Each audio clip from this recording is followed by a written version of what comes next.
Hello friends, आज के session में हम डिस्कस करेंगे प्रेशर शोर के बारे में। ठीक है, हम प्रेशर शोर को बेड शोर, डेक्यूबिटस अल्सर ये भी बोलते हैं। ठीक है, प्रेशर शोर का दूसरा नाम डेक्यूबिटस अल्सर भी है, बेड शोर भी बोल सकते हैं। ठीक है, हम स्टार्ट करते हैं। इट इज़ अल्सरेटेड और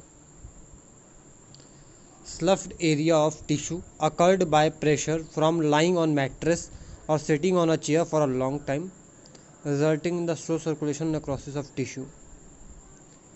मतलब कि ये हमारे स्किन का एरिया जो कि स्लफ्ड या अल्सरेटेड हो जाता है जब उसी एक पोजीशन में इंडिविजुअल बहुत लॉन्गर टाइम के लिए लेटा रहता है। ठीक है, मतलब कि ulcerated sloughed area of the skin due to the pressure on that part for a longer period. ठीक है, अगला प्रेशर पॉइंट हम देखेंगे हमारे किस किस पोजीशन में कौन कौन से प्रेशर पॉइंट्स होते हैं। ठीक है, मतलब कौन कौन से रीजन हमारे ज़्यादा प्रोन होते हैं जहाँ पे प्रेशर शोर डेवलप हो सकता है। सुपाइन पोजीशन में सबसे पहला ऑक्सीपुट रीजन, दूसरा स्कैपुला, तीसरा एल्बो, उसके बाद स्पाइन पूरा, heels, lumbosacral reason, coxal reason. जैसा हम पिक्चर में देख सकते हैं, पहला हमारा ऑक्सीपिटल रीजन है, स्कैपुला, वर्टिब्रा हम देख सकते हैं पिक्चर में, सैक्रम, कॉक्सिक्स और हमारा हील्स। मतलब कि हम पिक्चर से समझ सकते हैं कि हमारे कौन कौन से पार्ट जब हम ऐसे लेटते हैं, ज़्यादा टाइम तक ऐसा लेटा रहेगा पेशेंट, तो उसको कौन कौन से एरियाज़ में ज़्यादा प्रोन है वो कि उसको प्रेशर शोर डेवलप हो। ठीक है, प्रोन पोजीशन में cheek bone, ear lobe, breast, genitals, patella bone, toes. जैसा हम पिक्चर में देख सकते हैं, पेशेंट का जो चीक बोन्स है वहाँ पे, ठीक है, उसके चेस्ट में, उसका ब्रेस्ट जो है वो एरिया जेनिटल्स पे, पेटेला बोन पे, ठीक है, उसके टोज पे। ठीक है, ये एरियाज़ है जहाँ पे उसे सबसे ज़्यादा प्रेशर पड़ेगा। साइड लाइन पोजिशन में ear lobes, acromion process, ribs, greater trochanter, femur and ankle. मतलब कि हमारा जो फेस का जिस साइड पे हम लेटेंगे साइड लाइन करके, उस साइड के ईयर लोब पे ज़्यादा प्रेशर हो सकता है। स्कैपुला जो एरिया जहाँ पे हमारा एक्रोमियम प्रोसेस होता है वहाँ पे हमारे रिब्स पे प्रेशर पड़ेगा जिस साइड पे हम लेटेंगे।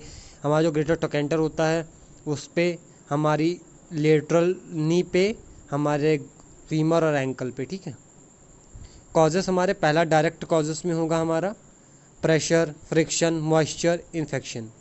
मतलब कि डायरेक्ट कॉजेस का मतलब है जैसे कि मान लो पेशेंट जिस बेड पे लेटा है, अगर एक ही पोजीशन में ज़्यादातर देर तक लेटा रहेगा तो उसकी उस बॉडी पार्ट पे प्रेशर पड़ेगा पूरी बॉडी का, तो वहाँ पे शोर डेवलप हो सकता है। दूसरा फ्रिक्शन, मतलब बार बार पेशेंट जैसे मान लो बेड चेंज कर, हम पेशेंट का मैट्रेस चेंज कर तो उसको हम उठा नहीं रहे, उसको हम धक्का देके खिसका रहे हैं सिर्फ, तो वो फ्रिक्शन डेवलप।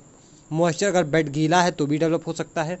इन्फेक्शन, अगर पेशेंट को किसी भी चीज़ का इन्फेक्शन हुआ तो उससे हो सकता है। प्रीडिस्पोजिंग कॉज, मतलब किन वजह से हो सकता है अगर पेशेंट को ये एबनॉर्मेलिटीज है तो, अगर इम्पेयर्ड मतलब पेशेंट का एबनॉर्मल सर्कुलेशन है, अगर इमैसिएशन हो गया है स्किन का, तो अगर ओबेस पेशेंट है, क्योंकि जो अगर ओबेस पेशेंट है उसका वेट का फिर तो पूरी बॉडी का वेट कुछ उन्हीं पॉइंट्स पे होगा। फिर लोवर्ड विटैलिटी का मतलब होगा हमारा कि जो हमारी इम्यून रिस्पॉन्स है वो कम हो जाएगा। एडिमा अगर बॉडी में है तो, क्योंकि एडिमा होगा तो फ्लूइड एक्युमुलेशन, जिस वजह से हमारे प्रेशर पॉइंट पे ज़्यादा प्रेशर पड़ेगा।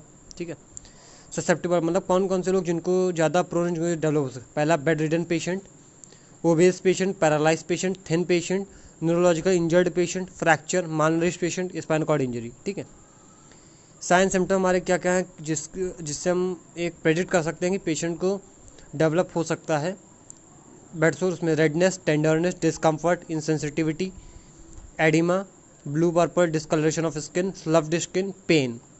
ठीक है, हम कैसे कैसे प्रिवेंशन कर सकते हैं। Identification of a prone patient, daily examination, keep client dry and clean, change position every 2 hourly, use bed cradle, keep skin lubricated, provide back care every 2 hourly, use other comfort device. मतलब कि हम patient जो है, हम patient का regular examination करेंगे तो उससे हम पता चल जाएगा कौन सा पेशेंट है जो ज़्यादा प्रोन है, जिसको डेवलप हो सकता है हमारा बेड सोर।